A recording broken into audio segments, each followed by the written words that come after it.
Un pan de l'histoire du basket français est parti en fumée aujourd'hui. Le centre sportif de Gravelines, dans le Nord, a été détruit par un incendie.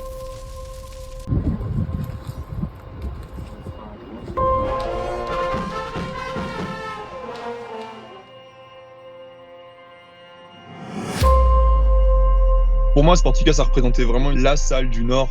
On ressentait vraiment l'énergie qu'il peut y avoir au niveau des tribunes.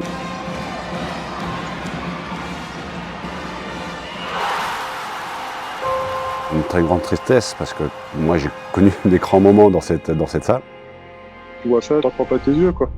Surpris, choqué, et de l'avoir détruite aujourd'hui, ça fait mal. Sportica, c'est un endroit très spécial et je m'y suis mis à rêver de devenir professionnel. C'est pas rien, c'est pas juste une salle comme ça qui part en fumée, c'est aussi beaucoup de moments, beaucoup de souvenirs, beaucoup de sueur, énormément d'heures passées forcément. D'un monument du basket français, il ne reste que des décombres. Sportica, c'était bien plus qu'un simple complexe sportif. C'était un lieu dans lequel se sont construits des hommes, des basketteurs, qui ont écrit une page de leur vie. C'est le club où j'ai passé le plus de temps dans ma carrière. C'est là-bas que mon fils a fait un peu ses premiers pas aussi. Donc ça rappelle beaucoup de souvenirs. Quand t'es un petit garçon du Nord de la France, le seul club pro qu'on avait à l'époque, c'était Gravelines. Ça m'avait paru, mais comme une salle NBA, tu sais, quand t'as tes yeux d'enfant, tu vois ça, tu fais waouh! Arrive avec des rêves de devenir un joueur professionnel, t'entres en centre de formation en espoir. Tu manges là-bas, tu vas t'entraîner là-bas, t'es au vestiaire, t'as la salle de muscu. C'est une partie de notre vie qu'on a et de notre développement qu'on a mis là-bas en fait. Les Américains parlent souvent de leur université. Nous, entre guillemets, notre université, c'était là-bas. Construite en 1986, Sportica n'aura jamais connu autre chose que le plus haut niveau. Elle a vu l'histoire du basket français s'écrire et certains des plus grands noms fouler son parquet.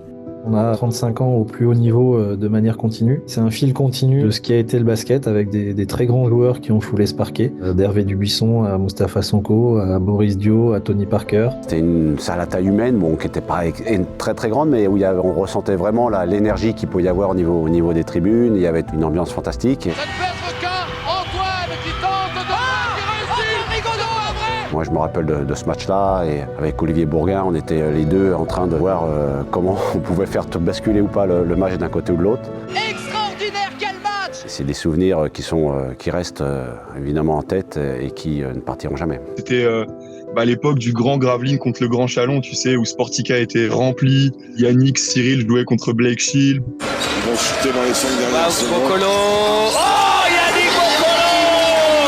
Il y avait beaucoup de tension, les gens attendaient ces matchs-là, tu sentais que c'était une soirée spéciale. Mais ce ne sont pas seulement la longévité, les joueurs et les matchs qui ont fait de Sportica un lieu mythique. Son architecture, sa symbolique, son atmosphère sont autant de facteurs qui ont contribué à en faire une salle à part. Pour aujourd'hui, c'était une salle plutôt petite, mais extrêmement chaleureuse. Ce qui en fait cette salle mythique, pour moi, c'était ce grand mur de briques rouges. Les gens sont proches du terrain, t'avais les groupes de supporters qui étaient proches aussi, la fanfare, etc. Il y avait du caractère là-bas, tu sais.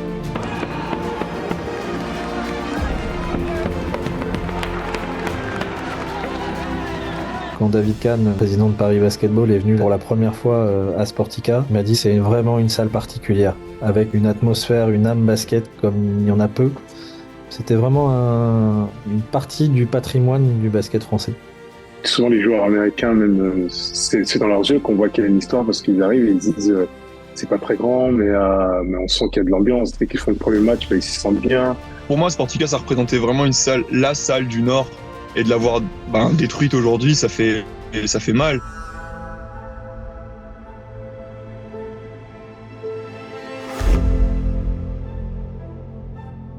La douleur est présente aujourd'hui, mais très vite, le BCM va devoir se remettre sur pied avec le maintien à aller chercher. Une chose semble sûre, le club pourra compter sur un groupe encore plus soudé suite à ce terrible événement.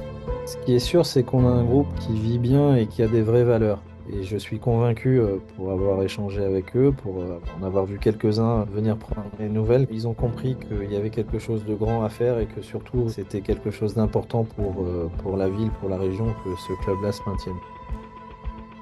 Une quête du maintien qui s'effectuera dans une salle aux alentours, répondant aux critères de la LNB et de la FFBB. Les entraînements se feront eux à Lone Plage, en attendant que le BCM ne retrouve son antre.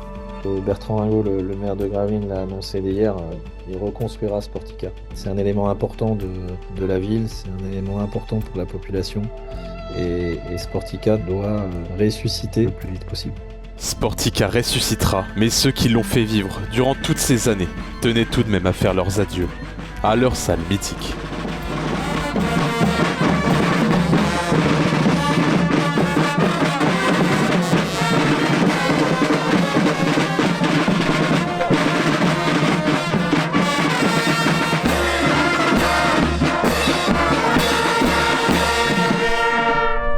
Sous vos applaudissements! Allez Graffinelli! Allez Graffinelli! Allez Graffinelli! Allez Graffinelli!